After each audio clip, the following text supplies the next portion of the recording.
Hey guys, in this video we're going to go over how to do your taxes on Cash App.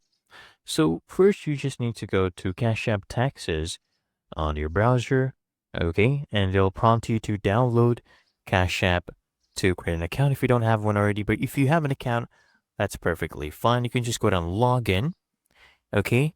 And then guys, what will happen is you'll be redirected to this page right here. So you'll need to answer questions about your tax situation, which basically will then populate forms you have to fill out, and you can add more forms later if needed.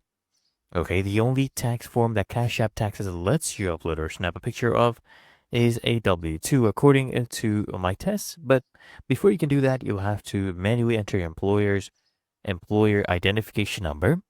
And I also found that I needed to manually input all 1099 forms and all other, common tax forms such as student loan interest, health savings accounts, okay, things like that.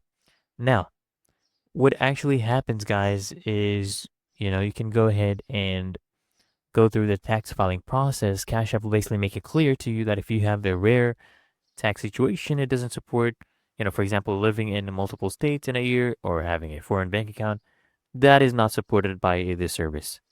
Okay. And if you can't complete your tax return on Cash App or decide to file somewhere else, what you do is you click on the three dots menu at the top right of the screen and then click on clear and start over. But otherwise, it is really that easy and simple. So I hope this guide provided value to you. And if it did, consider smashing that like button as well as subscribing to Find Your Solution, and I'll see you in the next one.